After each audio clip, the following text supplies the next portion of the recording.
इस दुनिया में मसावत के पैगाम के लिए जद्दोजहद करने वाले तमाम शहीदों को, महामानवों को खिराज अकीदत पेश करता हूँ।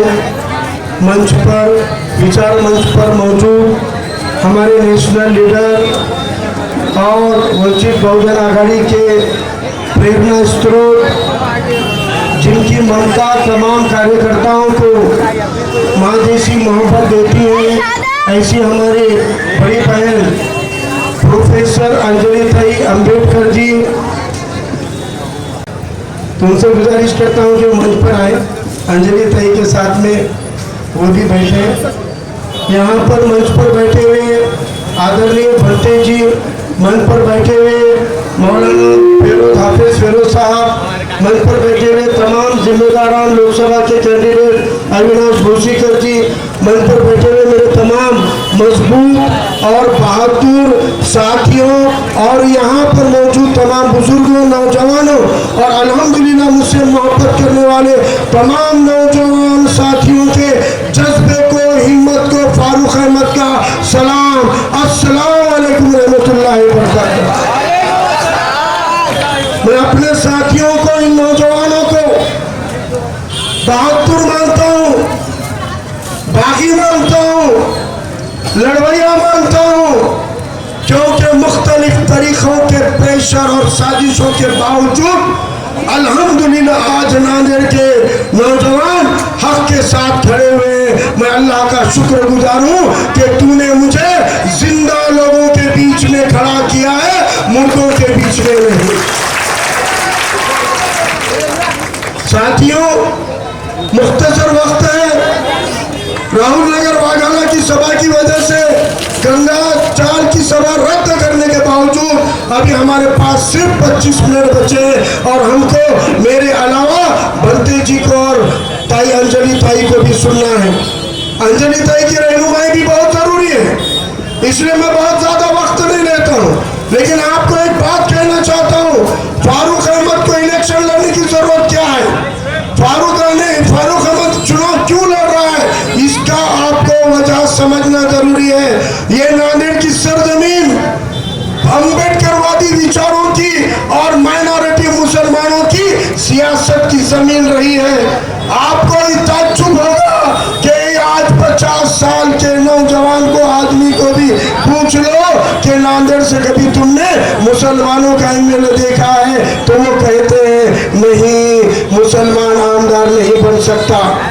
आज 40 साल के, 35 साल के, 25 साल के नौजवानों को पूछो कि तुम्हारे नगर सेवक होते हैं, तुम्हारे स्टैंडिंग कमेटी का चेयरमैन होता है, तुम्हारा उपमहापौर रहता है, तुम्हारा महापौर रहता है, तुम्हारा आमदार नहीं रहता, तो नौजवानों को लगता है कि मुसलमानों का आमदार नहीं होता।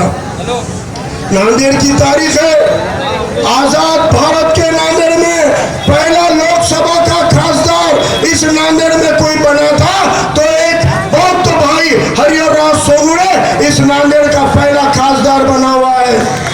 इस नांदेड़ में लगातार 4 चुनाव में, खासदार की के 4 चुनाव में 2 नंबर का उम्मीदवार लोकसभा में रिपब्लिकन पार्टी का अम्बेडकरवादी विचारों का रहता था। इसका मतलब आजाद भारत की सरजमीन में अम्बेडकरवादी विचार यहाँ का जिले के अंदर की सियासत की जमीन थी। हमने देखा इस नांदेड़ में कांग्रेस 2 इलेक्शन लगातार हार गई आजाद भारत में। जब कांग्रेस जीत नहीं सकती थी उस वक्त में कांग्रेस को एडवोकेट सैयद फारूक पाशा नाम की शख्सियत की उम्मीदवारी देनी पड़ी और उस वक्त इस आजाद भारत के पहला नांदेड़ का मुस्लिम एमएलए सैयद फारूक पाशा साहब चुनकर आए थे।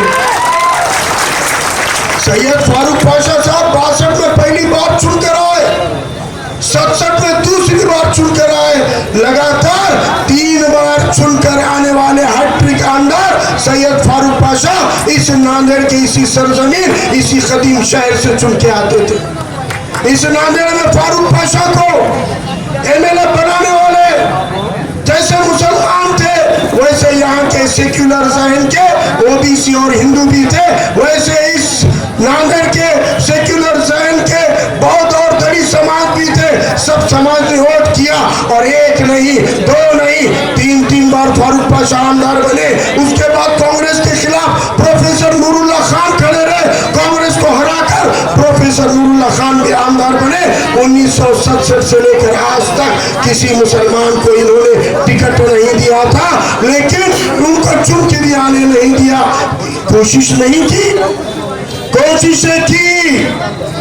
उस्मान साहब खड़े रहे, सोना बेटी वाले सत्तार भाई इलेक्शन लड़े, हमें सरवरी साहब इलेक्शन लड़े, अब्दुल समद बागवान साहब इलेक्शन लड़े, ईसा खान साहब इलेक्शन लड़े, गफ्फार खान साहब इलेक्शन लड़े, कई मुसलमान इलेक्शन लड़े। लेकिन ऐसी साजिशें की गई कि मुस्लिम कैंडिडेट को गैर मुस्लिम वोट नहीं देना चाहिए। मुसलमानों के इकट्ठा वोट लेने के बावजूद मुसलमान जब जीतने लगता था, कांग्रेस और शिवसेना के, कांग्रेस और भाजपा के तमाम लोग एक हो जाते थे और मुसलमानों को हराते थे। ये साजिशें थी कि मुसलमान को किसी का वोट न मिले। आज वक्त की मार देखिए, वक्त का इंसाफ देखिए, हक का इंसाफ देखिए।